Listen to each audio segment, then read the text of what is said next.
cajado de Moisés, o manto de Elias, escada de Jacó, as visões de Jeremias, hoje médiuns, antes profetas, faculdades não mais ocultas. Quantos falam, quantos sentem, quantos ouvem, quantas línguas. Em verdade, eu vos digo que se eles se calarem, as pedras é que falarão. Vossos velhos terão sonhos, vossos jovens profetizarão. Boa noite aos amigos da Casa Fiego, aqueles que nos ouvem pelas redes sociais. Essa noite nós vamos abordar um tema muito interessante: mediunidade com Jesus. Existe mediunidade sem Jesus? Claro que existe, e nós estamos aí cansados de ver e ouvir exemplos de pessoas que se valem desses dons para corromper a oportunidade conferida pela providência divina para o nosso adiantamento. E a mediunidade? O que seria a mediunidade? Será que nós poderíamos abordar esse conceito ou esse tema apenas conceitualmente? Ela é um dom, com certeza, é mais um sentido, ela é orgânica, já nos dizem os espíritos nos livros dos médiuns, e Kardec explana muito sobre isso. Por que ela é orgânica? Porque ela é do corpo físico. Ela, como a audição, como a visão, o olfato, o paladar, o tato, ela é mais um dos sentidos do nosso organismo. E por ser orgânica, ela não é boa nem ruim. Assim como também ver, ouvir, falar, sentir, saber qual é o gosto das coisas, também em si mesmos não são coisas boas nem ruins. Depende da forma como nós usamos esses atributos que o nosso corpo físico nos permite manifestar. Se ela é orgânica, se ela é mais um sentido, se ela está no nosso corpo físico, então nós podemos afirmar, como os espíritos nos dizem, como vários estudiosos nos mostram, que a mediunidade sempre existiu. Ela não é privilégio de uns e outros, de uma corrente filosófica ou outra, de algumas pessoas só. Na acepção mesmo do termo médium é aquele que está no meio, médium é meio, é aquele que está entre alguma coisa e outra coisa.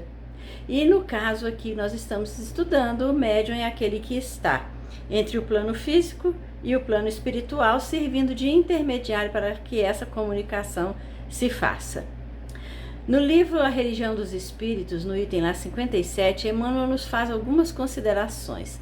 Nós trouxemos aqui 3 tópicos. Olha lá, ele começa dizendo que o fenômeno mediúnico é de todos os tempos e ocioso seria mostrar, num estudo simples, o papel que lhe cabe na gênese de todos os caminhos religiosos. Ou seja, o fenômeno mediúnico sempre existiu. Nós temos aqui 30 minutos para falar sobre ele, então o tempo é curtíssimo, nós não vamos poder esgotar todo o assunto, então seria ocioso da nossa parte tentar fazer aqui um tratado sobre a mediunidade. Nós vamos então focar no nosso tema mediunidade com Jesus. O que mais que ele nos diz? Contudo, quase todas as manifestações de intercâmbio entre os vivos da terra e os vivos da espiritualidade evidenciavam-se mescladas de sombra e luz. Se nós formos observar ao longo do tempo, vamos ver que várias foram as criaturas que tiveram a oportunidade de se manifestar mediunicamente, né? Vamos começar desde o homem primitivo até hoje, mas pela ignorância do tema, ou por não entenderem exatamente qual a motivação de mais esse dom, assim como se usa errado também o dom de ver, o dom de ouvir, o dom de falar, né? O dom de tocar. O toque é um sinal de carinho e muitas vezes é usado de uma forma completamente corrompida. Então, da mesma forma que se corromperam todas essas formas de se nos manifestarmos através dos sentidos, também a mediunidade, ao longo do tempo, foi usada para tirar proveito pessoal, para gerar um privilégio inexistente, para se posicionar socialmente acima das outras pessoas. E o que ele nos diz finalmente? Nós extraímos apenas 3 trechos da mensagem. Finalmente ele nos diz: com Jesus, no entanto, recolhe o homem o necessário crivo moral para definir responsabilidades e objetivos. Ora, a nossa vida hoje em dia, ela se resume a antes de Jesus e a depois de Jesus. Nós tivemos sim a primeira revelação com Moisés, mas quantos 1000 anos não tem isso? Se Jesus está há 2000 anos, Moisés estará há quantos? Não é? Mas foram lições que vieram até nós, até hoje, através dos 10 mandamentos. E que os livros nos contam essa história toda. E nessa época nós conhecemos a passagem do bezerro de ouro, que era um ato de adoração, de doar alguma coisa às entidades, às divindades, para serem beneficiados com algum privilégio, que Moisés aboliu ao chegar ali e destruir aquele bezerro. Ele foi obrigado a legislar de uma forma em que proibiu as manifestações espirituais, o intercâmbio mediúnico, que se fazia de uma forma muito natural e sempre se fez ao longo de todos os tempos. Por quê? Porque a própria ignorância, porque todos esses fatores que Emmanuel nos asseverou aqui antes, a forma de usar, né, não era uma forma correta. E proibindo, como a gente às vezes proíbe os nossos filhos no processo educativo, de fazer alguma coisa que a gente sabe que não vai educá-los, muito pelo contrário, vai desviá-los numa estrada mais produtiva, Moisés assim também, por conduzir aquele povo, proibiu o intercâmbio mediúnico. Mas a partir do advento de Jesus, como já dizia, antes de Jesus, depois de Jesus, ele nos chamou à prática do amor. Ele nos chamou à inteligência para que nós pudéssemos realizar e produzir alguma coisa em função do conhecimento e do aprofundamento, do entendimento do que fosse o nosso amor a Deus, o amar a Deus sobre todas as coisas e ao próximo como a nós mesmos. Então, a partir de Jesus, aquele Deus vingativo, cobrador, ou aquelas práticas exteriores tão comuns à época, foram todas colocadas de lado para se passar a partir dali um processo educativo, um processo de aprendizado, onde prevaleceriam mais as relações sinceras entre as pessoas e o bom uso de todas as oportunidades que aquela vida estaria nos favorecendo naquela época, em todas as épocas que nós estivemos aqui na Terra. Então, o advento de Jesus veio para nos marcar um momento de mudança e transformação. E nós podemos ver, então, ao longo do tempo, aí nessa ilustração, que os xamãs, os homens primitivos, os sacerdotes da Babilônia, os sacerdotes egípcios, os profetas, não é? Os oráculos, as pitonisas, médiuns que serviam muitas vezes aos reis em seus castelos ou aos grandes guerreiros, orientando-os como se conduzir nas suas batalhas. Vamos ver na Idade Média sendo perseguidos pela Inquisição, mortos, dizimados, não só e aparentemente apenas pelo dom que traziam em si, mas porque eles, de certa forma, estavam alterando uma situação social que privilegiava uma minoria que estava no poder. Então, deles tudo se tirava, inclusive os bens materiais com os quais eles sobreviviam. E muitas são as nossas dúvidas, e muitos hoje médiuns também, com grandes tarefas e grandes oportunidades de sorrimento, de crescimento moral e espiritual, têm usado mal o seu dom ou têm usado somente a benefício próprio.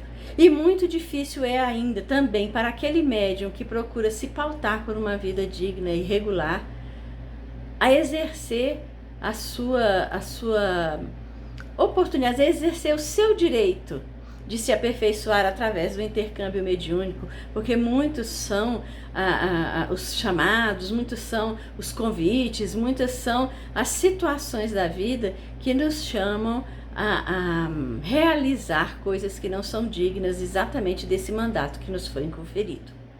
Indo adiante, nós vamos ver esse conceito então do que é mediunidade com Jesus, que é exatamente o nosso foco, o nosso tema de hoje. Se ontem, antes de Jesus, nós usamos esse dom de uma forma errada, hoje, com Jesus, nós passamos a entender que exercitar a mediunidade em parceria com Jesus, para justamente realizar aquilo que ele disse, de vinde a mim todos vós que estáis aflitos e sobrecarregados e eu vos aliviarei, teríamos que pautar as nossas escolhas e os nossos passos por uma conduta diferente. E qual seria ela? É colocar em prática a lei de amor, é vivenciar a caridade, é trabalhar, é estar plenamente consciente que isso é um serviço ao nosso semelhante. E para que isso se consubstancie realmente na sua finalidade de serviço ao semelhante, é preciso que nós aprendamos a servir. E nós só vamos aprender a servir exercitando, aprendendo e estudando, observando, refletindo, evoluindo, nos aprimorando na condução daquele dom. No livro Espírito da Verdade, psicografia de Valdo Vieira e Chico Xavier, André Luiz, lá no capítulo 5, ele nos traz uma mensagem interessante chamada Decálogo aos Médiuns, assim como se fossem os 10 mandamentos do médium, né? Bem resumido, ele colocou ali o assunto, mas que nós podemos extrapolar pelas nossas reflexões para outras conclusões também acertadas para a nossa conduta. Ele nos diz lá no item 1 que nós devemos então prezar o dever. E então ele fala: rende culto ao dever. Não há fé construtiva onde falta respeito ao cumprimento das próprias obrigações. E quais seriam então as nossas obrigações perante a vida? Está ali nos 10 mandamentos da lei de Deus: honrar ao pai e à mãe, não roubar, não furtar, não matar, não mentir, não desejar as coisas do próximo, não é? Amar a Deus sobre todas as coisas, ao nosso próximo como a nós mesmos. Então nós precisamos aprender a nos amar, e tudo isso se constitui num dever para com a vida e para conosco mesmos, já que nós queremos ter uma vida mais equilibrada e feliz com tudo aquilo que ela nos oferece, sem perdermos a oportunidade do serviço que nos faz pessoas com maior discernimento e com maior resiliência também. Até Jesus exerceu o seu ofício até um determinado momento. Ele aprendeu com seu pai a ser carpinteiro. E mesmo nos momentos em que ele estava sem pregar, que estava lá na casa de Pedro, estava sempre procurando alguma coisa que fazer, consertar um móvel, uma porta, fazer alguma coisa para as crianças, brinquedos, usando o dom, o ofício dele. E para que isso? Para que sua mente não ficasse ociosa, para que ele não tivesse momentos em que desse pasto a pensamentos que não fossem muito bons, porque a missão dele aqui na Terra era uma missão muito difícil. Ele estava ali convivendo com pessoas das mais variadas opiniões, castas, tradições, que não acreditavam nele, que até o criticavam e até o acusavam. Mas fiel ao seu dever, fiel ao cumprimento das suas obrigações, ele não deixava a ninguém uma vírgula sequer que o pudessem condenar. Vamos passar ao segundo mandamento? Ele fala do trabalho voluntário. Trabalha espontaneamente. A mediunidade é um arado divino que o óxido da preguiça enferruja e destrói. Olha, ele nos fala no dever no primeiro mandamento. E no segundo, nos fala da preguiça, que é um óxido que enferruja o arado, que é o nosso instrumento de trabalho. Em tudo na vida, todo aquele instrumento que nós temos para uso pessoal, que não é usado ou que é usado de forma errônea, ele estraga e não pode mais ser usado. Cada um de nós tem o seu instrumento de trabalho, tem a sua ferramenta para realizar as tarefas a que veio realizar aqui na Terra. Mesmo que seja uma profissão, que seja o seu meio de vida, que seja o seu meio de subsistência, em tudo se pratica o amor, se vive o amor intensamente, se nós podemos direcionar as nossas energias de uma forma positiva, se não vemos naqueles recursos apenas um meio, como já disse, de sobrevivência, querendo tirar dele o melhor proveito possível para acumular em lugar de dividir.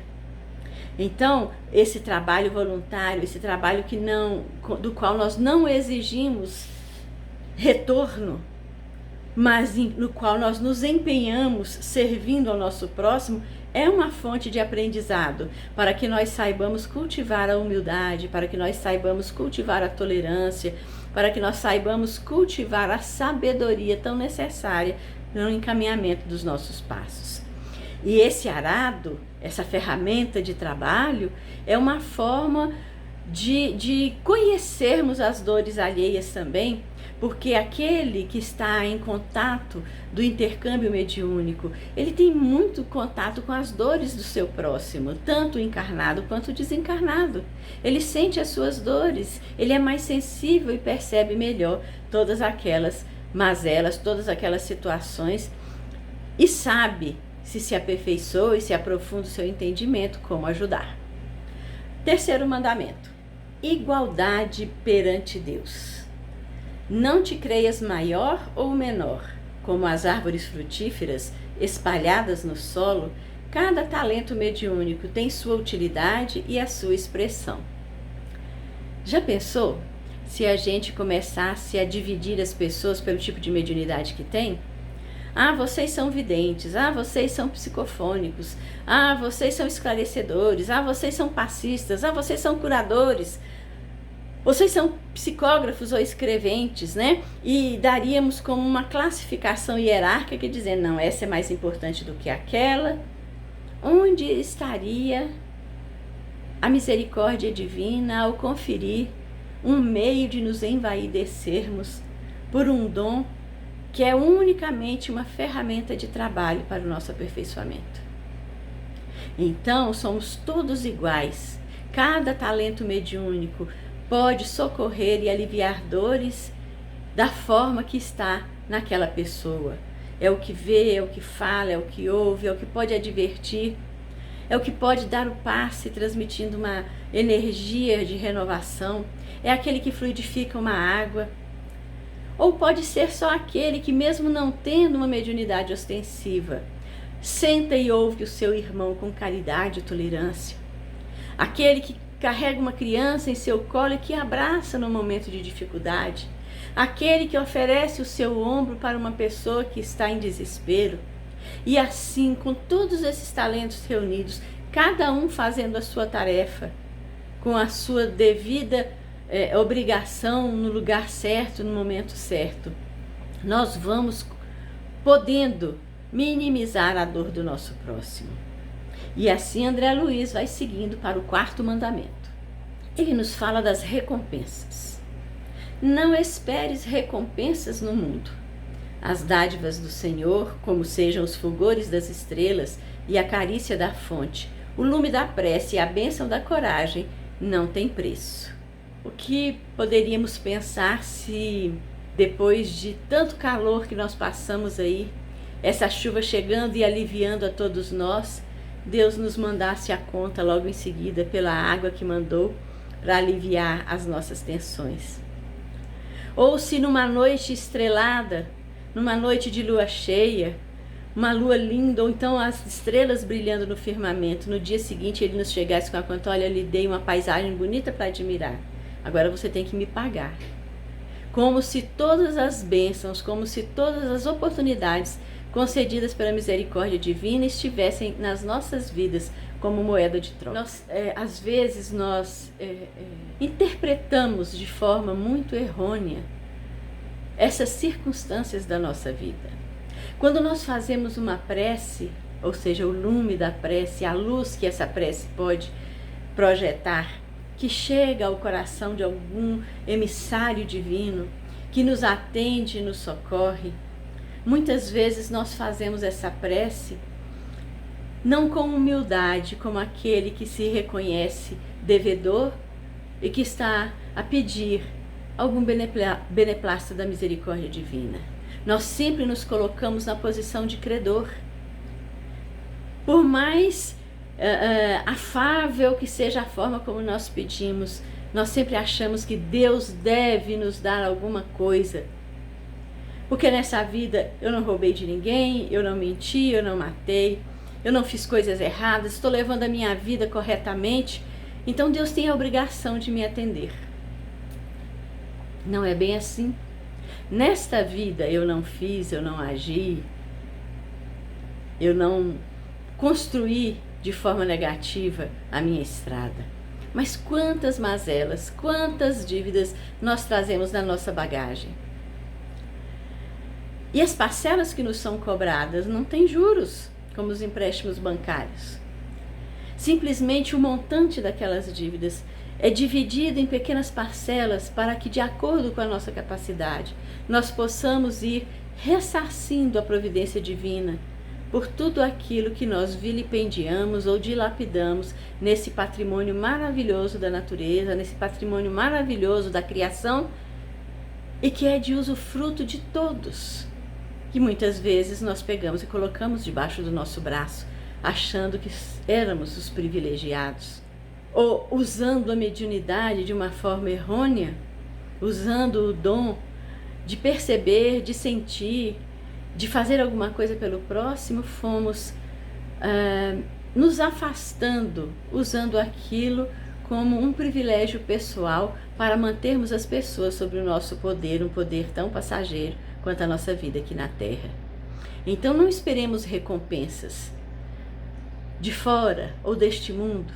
A recompensa que nós buscamos está dentro do nosso coração, dentro da nossa cabeça, do nosso pensamento. A recompensa que nós buscamos é a paz de espírito que desejamos. A recompensa que nós buscamos é a satisfação que a atitude, que a ação no bem pode nos proporcionar.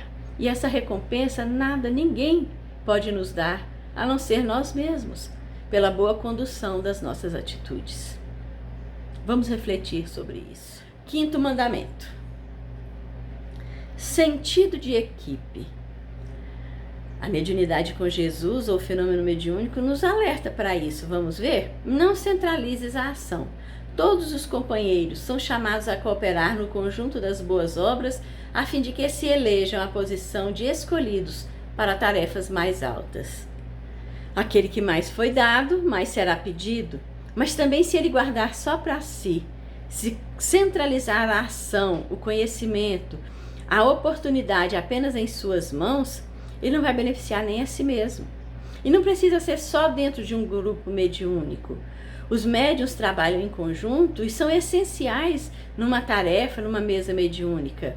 O médium de psicofonia, o médium de psicografia, o próprio dirigente do grupo que é esclarecedor, junto com outros esclarecedores, necessitam demais das energias equilibrantes e estruturantes daqueles que aparentemente não têm mediunidade alguma, mas que são verdadeiros postes de energia, postes de coragem para manter o tônus vital de uma reunião num padrão elevado e facilitar a abertura do campo áurico de todos nós.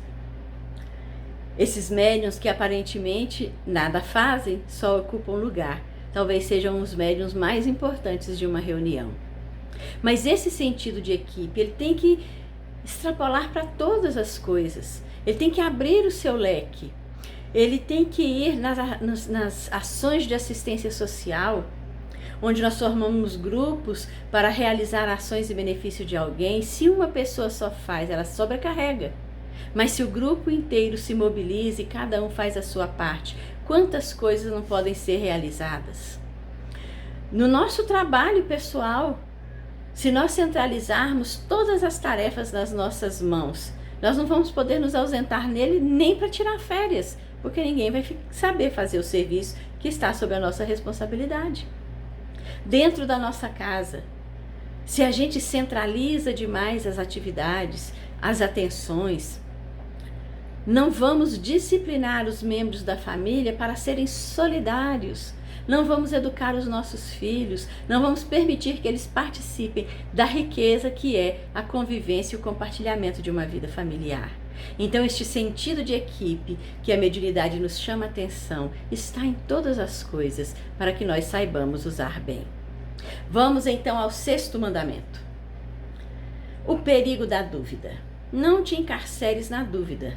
Todo bem, muito antes de externar-se por intermédio desse ou daquele intérprete da verdade, procede originalmente de Deus. Ora, eu estou fazendo alguma coisa, vou fazer uma prece por alguém. Se eu duvido da minha capacidade de sintonizar com o plano espiritual, se eu duvido da minha capacidade de demonstrar a minha humildade, de me aproximar e sintonizar com esses nossos irmãos que trabalham em nome de Deus, como é que eu vou poder fazer o benefício para alguém? No trabalho mediúnico, então, nem se fala. Se eu estou ali e eu duvido daquilo que a mediunidade que me foi conferida pode produzir para trabalhar, como é que eu vou produzir e ajudar o grupo mediúnico a progredir e aqueles espíritos que são levados ali para serem atendidos através daquele meu dom? Então, antes, isso é falta de humildade, porque nós achamos que aquilo é nosso, quando na realidade nós somos apenas a bandeja que leva o copo d'água. Nós somos apenas o intermediário entre Deus e as criaturas. E antes de que nós pensemos ou realizemos algo, Deus já preparou tudo para que as pessoas possam ser beneficiadas e atendidas. E se conta conosco naquele trabalho, é porque a nossa condição de seres encarnados nos dá um fluido vital, às vezes necessário, para refazimentos de sentimentos e de corpos perispirituais também. Então, não nos julguemos assim, tão acima daquilo que nós realmente somos. Mediunidade com Jesus é serviço de amor. E o serviço de amor, muitas vezes, é só segurar a bandeja e carregar o copo, em silêncio, em prece, em harmonia com as energias do universo. Vamos adiante no 7º mandamento? Necessidade do estudo. E isso nós falamos lá no início da nossa conversa. Estuda sempre. À luz do conhecimento, armar-te-á o espírito contra as armadilhas da ignorância. Ora, se nós não conhecemos aquilo com que trabalhamos, com certeza nós vamos ser enganados. Isso vale para tudo. No trabalho, em casa, no convívio social e, principalmente, nas nossas tarefas mediúnicas. Se nós desconhecemos os mecanismos que a mediunidade nos oferece para servir e auxiliar, nós vamos entrar naquela turma dos falsos profetas, que o Evangelho tão bem nos adverte. Cuidai dos falsos profetas, e não são só os encarnados, os desencarnados também. Porque muitos vão falar em nome de Jesus, em nome de Deus, e na realidade estão falando apenas em nome de si mesmos. E hoje nós estamos aqui na nossa sociedade, no momento atual, vivenciando muitas situações desta forma. Vamos ao 8º mandamento? Combate as imperfeições. Não te irrites. Cultiva a caridade e a brandura, a compreensão e a tolerância. Porque os mensageiros do amor encontram dificuldade enorme para se exprimirem com segurança através de um coração conservado em vinagre. Quem é que consegue conviver bem com alguém que está sempre reclamando, que está sempre de cara fechada, que acha que nada está bom, que não tem uma palavra de incentivo, de bondade para exprimir ao seu próximo? É esse coração cheio de vinagre que se reporta aqui André Luiz. Como num grupo mediúnico os espíritos vão se aproximar de uma pessoa dessa para trazer um necessitado que está com dores, que está com revolta, que está com sentimentos de vingança, ou que partiu da vida através de um suicídio, para encontrar um coração onde vai azedar mais ainda o seu sentimento. Como eles vão conseguir interagir naquele momento? Então, esse aprendizado que nós fazemos é também para a nossa vida. A mediunidade com Jesus não serve só aos outros, serve a nós mesmos também, porque é um processo autoeducativo. Nós vamos aprender a tolerar o nosso próximo, a não nos irritarmos por bagatelas, a compreender, a sermos brandos e pacíficos, como nos diz o Sermão da Montanha, porque somente assim nós vamos alcançar alguma condição de realizar algo em proveito do nosso próximo e de nós mesmos. E o 9º mandamento: perdoar as ofensas. Desculpa incessantemente. O ácido da crítica não te piora. A realidade, a praga do elogio, não te altera o modo justo de ser. E ainda mesmo que te categorizem a conta de mistificador ou embusteiro, esquece a ofensa com que te espanquem o rosto e, guardando o tesouro da consciência limpa, segue adiante na certeza de que cada criatura percebe a vida do ponto de vista em que se coloca. Tá aqui uma coisa difícil para se fazer, mas é uma tarefa que nós temos que assumir. Nós não podemos adiar mais esses compromissos que nós temos conosco mesmos. Se nós não perdoarmos o nosso próximo, se nós não... Vamos começar de nós mesmos. Se nós não nos perdoarmos, nós nunca vamos conseguir aprender a perdoar o nosso próximo. Eu não devia ter feito assim, agi errado, e aí fica amargando aquela culpa. Eu fiz essa escolha, não foi muito boa, e aí fica amargando aquela culpa, e nunca produz. Vamos ver Paulo, o apóstolo, que é sempre o nosso exemplo. Imaginemos se ele tivesse ficado à margem da estrada, chorando as suas desilusões por ter errado e perseguido e matado. Ele sabia que estava errado, mas que para acertar e consertar o mal feito, ele tinha que levantar e caminhar e realizar o melhor possível a benefício do seu próximo. E foi isso que ele fez. Caminhou, realizou, produziu, amou incessantemente. Porque só conseguimos amar com profundidade se perdoamos as ofensas que nós nos fazemos, para entender que a ofensa que o próximo nos faz nem sempre é tão grande quanto aquela que nós mesmos produzimos contra nós. Tolerar e entender o nosso próximo a ponto de inicialmente relevar ou desculpar, para que possamos chegar a um nível de perdão, é saber exatamente isso que nos diz aqui a mensagem no final. Cada pessoa tem o seu tempo, tem o seu ponto de vista e o seu nível de evolução. Então, muitas vezes, um silêncio é mais proveitoso do que muitas palavras. Uma atitude ensina mais do que muitos discursos que nós vemos por aí. E finalizando o nosso 10º mandamento, coragem moral. Não temas perseguidores. Lembra-te da humildade do Cristo e recorda que ainda ele, anjo em forma de homem, estava cercado de adversários gratuitos e verdugos cruéis quando escreveu na cruz, com suor e lágrimas, o divino poema da eterna ressurreição. Ninguém aqui está fazendo apologia ao sofrimento. Ninguém aqui está dizendo que nós devemos promover o autocilício, ou seja, a autocomiseração, a dor punitiva em nós mesmos. Enfrentar com coragem moral as dificuldades da vida é ter como exemplo Jesus, nosso maior modelo, mas um Divaldo Franco, um Chico Xavier, uma Irmã Dulce, uma Madre Teresa e tantos outros que, como esses 4 irmãos que nós falamos aqui, labutaram e ainda labutam aqui na Terra, e deixaram e outros que ainda estão deixando grandes exemplos de abnegação, de dedicação, de desprendimento de si mesmos, com uma coragem moral enorme de arrostar todas essas humilhações, porque é preciso ter mais coragem para enfrentar isso daí. E ser fiel ao dever, como voltando lá ao 1º mandamento, o cumprimento das nossas obrigações. Porque somente assim nós vamos entender a máxima de Jesus que diz: ressuscitai os mortos, limpai os leprosos, expulsai os demônios, de graça recebestes, de graça dai. O que Jesus quis dizer com isso? Que a nossa dedicação, o nosso dever é esse.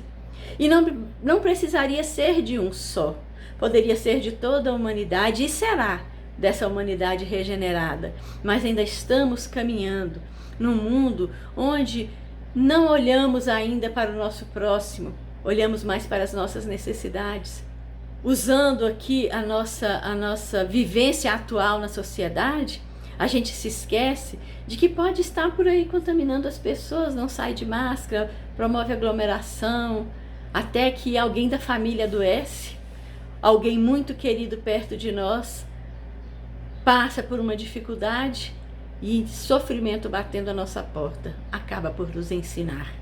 E infelizmente, nós ainda precisamos do sofrimento como educador. Poderíamos viver sobre a máxima de Jesus de que o amor cobre uma multidão de pecados, mas nós ainda não compreendemos essa máxima. E ainda precisamos sofrer para aprender. E ainda precisamos da mediunidade benfeitora, que nos pede renúncia, dedicação, que nos faz sentir a dor do nosso próximo para poder entender essas máximas de Jesus. E ele lhe diz: eis que vos envio como ovelhas ao meio de lobos, portanto, sede prudentes como as serpentes e simples como as pombas. Não é nos dizer para que nós tenhamos a prudência, o equilíbrio, a educação de usarmos a nossa mediunidade convenientemente, de não acreditarmos em todos os espíritos, de termos o estudo para não se armarem armadilhas contra nós, de sabermos aprofundar, sairmos da superfície e nos aprofundarmos no entendimento? É isso que ele nos quer dizer. Mas ele disse também, como disse a mulher samaritana: quem beber da água que darei nunca mais terá sede. Essa água que nos está sendo oferecida, alguém trouxe a bandeja para nós, com um copo de água para que nós bebêssemos. E vamos ajudar, vamos pegar uma bandeja também, vamos distribuir essa água. Não é fazendo discursos e pregando em praça pública. O discurso de Jesus era o exemplo, era a ação. Isso é mediunidade com Jesus. É Ele que é o nosso modelo. É nos armarmos de amor, de tolerância, de paciência, para servirmos ao nosso próximo. Para encerrarmos a nossa reflexão, nós fomos buscar no prefácio de Emmanuel ao livro Estudando a Mediunidade, escrito por Martins Peralva, que foi um grande amigo do Chico e conviveu com ele. Lá no prefácio, Emmanuel nos diz: sim, meu amigo, observa a cachoeira que surge aos teus olhos. É um espetáculo de beleza guardando imensos potenciais de energia. Revela a glória da natureza, destaca-se pela imponência e impressiona pelo ruído. Entretanto, para que se faça alicerce de benefícios mais simples, é indispensável que a engenharia compareça, disciplinando-lhe a força. A cachoeira, ou qualquer massa de água desgovernada, pode causar uma devastação muito grande. Mas se ela é disciplinada, canalizada ou usada de forma equilibrada, se cuidamos dessa natureza, ela é benéfica e nos traz aquilo de que nós precisamos. Então, fazendo um paralelo com a mediunidade, o que ele nos diz? Assim também é a mediunidade. Como a queda d'água pode nascer em qualquer parte. Não é patrimônio exclusivo de um grupo, nem privilégio de alguém. Desponta aqui e ali, adiante e acolá, guardando consigo revelações convincentes e possibilidades assombrosas. Contudo, para que se converta em manancial de auxílio perene, é imprescindível que a doutrina espírita lhe clareie as manifestações e lhe governe os impulsos. Então, meus irmãos, se Jesus foi um marco, é o antes de Jesus e o depois de Jesus, nos falando do amor que deveríamos colocar em todas as coisas.